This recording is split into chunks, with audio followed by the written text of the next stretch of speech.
And a Fox News alert in just over an hour from now. The suspected gunman in Saturday's attack on the White House Correspondents Association dinner is due in court for a hearing on whether he should remain behind bars as he awaits trial. And there is an update on the Secret Service officer who was shot at the event. Federal law enforcement sources tell Fox that the officer was hit by gunfire from the suspect. It was not friendly fire. So joining us now is Jeanine Pirro. She's the U.S. Attorney for the District of Columbia. Jeanine, it's great to see you. What more could you tell us about this revelation that the officer was indeed shot by the gun? Do you know if Cole Allen fired it or if it discharged accidentally? Well, I don't think there's any question but that Cole Allen was intending to fire that Mossberg. And what we do know is that he fired off that 12-gauge shotgun one time. The cartridge was still in the weapon. He fired that gun in the direction of the Secret Service officer.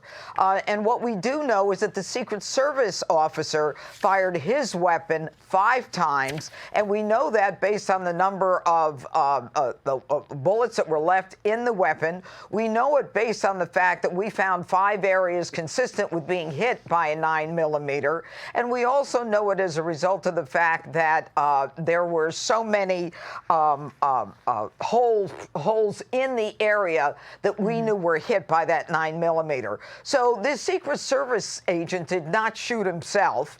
And you've got Cole Allen going there shooting off 1 round. And I don't think there's any question of what happened here. We're waiting for the official ballistics test, but at the same time, we filed papers in court this morning for the detention hearing today, indicating that this defendant was calculated, he was premeditated, he had every intention of killing the president and anyone who got in his way. And so I'm going to put up here the Cole Allen charges as we have them now so that everyone sees. You've been talking about this week, keeping us all informed. Count 1, 2, and 3. With this new information, will that lead to an additional charge for Cole Allen?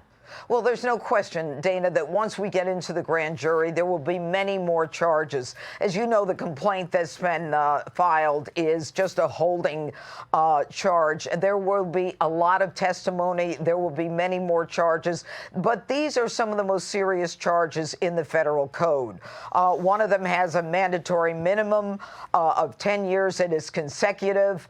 The other is life in prison for the intent to assassinate the president. We are now combing through all of the digital evidence, all of the footprints in terms of, his social media and any other communications he's had to find out whether or not he had the intent to, and whether we can prove he had the intent to kill additional people by name based upon what we determine from the investigation. One of the guests at the dinner was Erica Kirk, and she went on the Charlie Kirk radio show yesterday just to talk about her reaction and her experience. Watch her.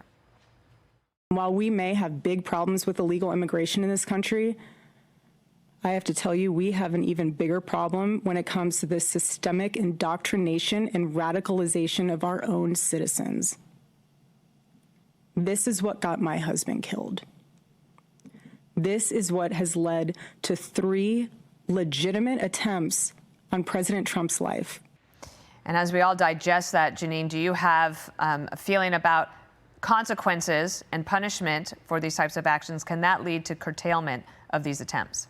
Well, I think that what has happened is that people, especially younger people, have been, kind of brought up to believe that the only way there's going to be social change is through political violence. And it's not unusual, I think, to expect that there are reactions like this based upon the outrageous rhetoric that's going on.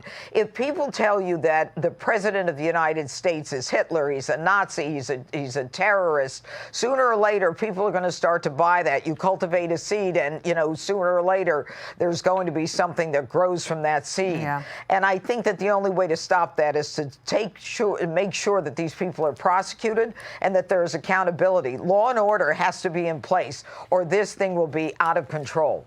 I want to ask you one last quick question. Jerome Powell at the Fed, he will no longer be the chairman. That will be Kevin Warsh. But he is going to stay on there as one of the board members. You have until May 4th to decide whether you're going to appeal the quash subpoena against the Fed for information you're looking for. That's on Monday. Have you made a decision yet? Oh, I made a decision a long time ago, Dana. There is no question but that we will appeal Judge Boasberg's quashing of our subpoenas requesting information. You've got billions of dollars in cost overruns on a very small project. And when a federal judge believes that he can stand in front of the door of the grand jury and prevent a prosecutor from going in, when the United States Supreme Court has said a prosecutor can go in on suspicions or rumor, we've got to appeal that decision, and we will appeal that decision. We await the decision of the Inspector General, Michael Horowitz, and based upon that decision, we will then decide what we're going to do. All right, well, that's May 4th, and as I say, may the 4th be with you. Thanks, All right. Dana. Judge Janine, thank you. Thank you. Be sure to like and subscribe for all the Fox News latest on YouTube and catch full shows streaming now on Fox One.